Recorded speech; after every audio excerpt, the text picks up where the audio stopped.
So a while back I was having this debate with a feminist. She claimed that women could compete with men at soccer but weren't allowed to because of gender segregation in sports enforced by the patriarchy. This shit writes itself. Have you ever watched women's soccer?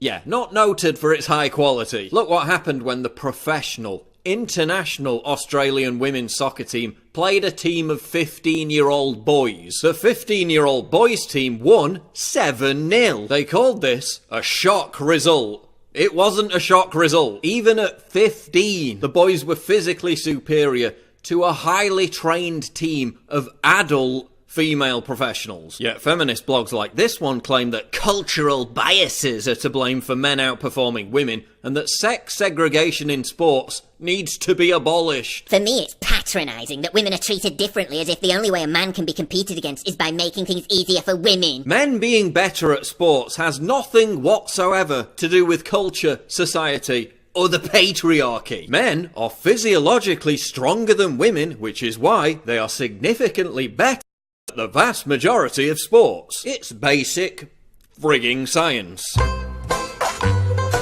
Oh no! Biological males have more testosterone, which makes them more competitive. Men have naturally higher levels of anabolic steroids, which helps them recover stamina quicker. Men have higher hemoglobin counts in their blood, which helps circulate oxygen better around the body. Men have greater muscle mass. They have thicker tendons. They have more bone density. That's why they can punch harder, kick a ball further, throw longer, run faster, and swing a racket with more power. In the few endurance sports that women are better than men, like long-distance swimming, it's women's physiological differences that give them the edge. Women are better at endurance swimming because they have more body fat than men and are more buoyant. So again, even when you flip it round, it's physical. It has nothing to do with culture, society, or the patriarchy. Men are naturally better at sports. Deal with it. But there's such rampant misandry that feminists still refuse to accept this manifestly provable objective fact. They want mixed sports teams, which would just make everything shitter and less entertaining.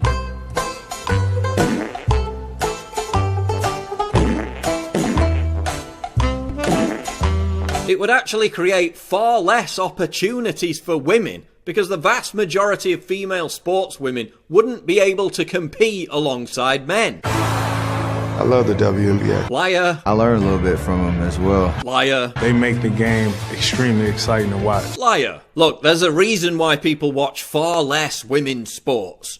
And it ain't the patriarchy. Picked up game. McCautry. She gave it a try.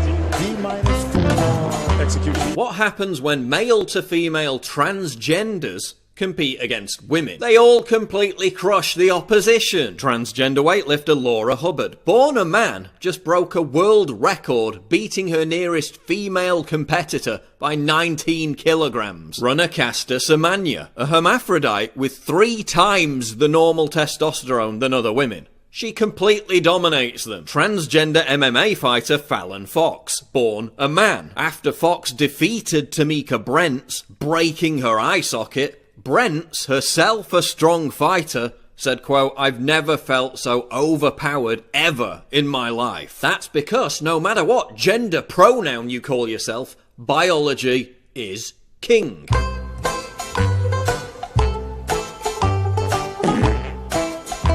Serena Williams won a Grand Slam while she was pregnant, so every man should probably shut up about everything forever. Yeah, millions of men won a world war while under constant threat of death. She played tennis. Look, women are better at some things, and men are better at other things. And that's okay. Most of the things that women are better at than men are more important than sports anyway. Child rearing, empathizing. Women live longer. They're more likely to get a college degree. But men are better at committing suicide, being homeless, dying in the workplace, dying in wars, being killed by car wrecks, and being constantly lectured by the dominant culture about how worthless and pathetic we are.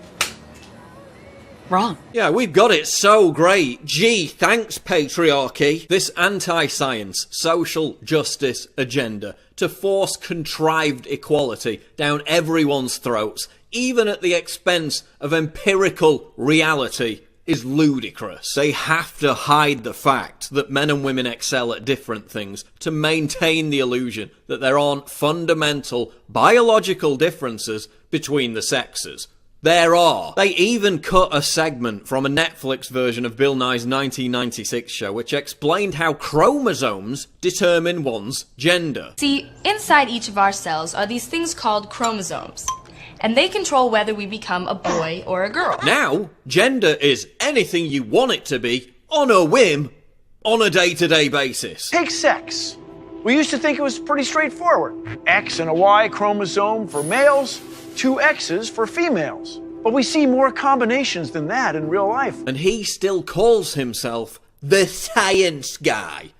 Let that sink in. The abandonment of proven science in favour of social justice gender hysteria is having real-world consequences. In places like New York, women who fail fitness tests are being allowed to become firefighters anyway, because they lowered the standards, literally putting people's lives at risk for some token gesture of political correctness. Look, generally speaking, men suck at some things, women suck at others. We compensate for each other's deficiencies. Listen, I know these are thought crimes, but I'm going to say them anyway. Men and women are biologically different. There are only 2 genders, and female soccer is terrible.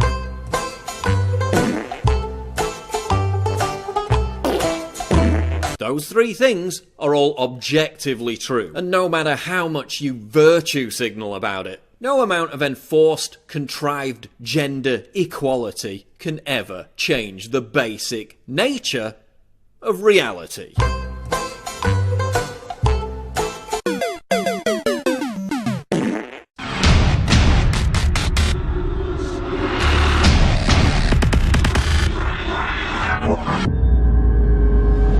What could be more triggering to libtards than my face and this slogan? Get your new premium quality "Conservatism is the new counterculture" t-shirt right now at InfoWarsStore.com and let the butthurt commence.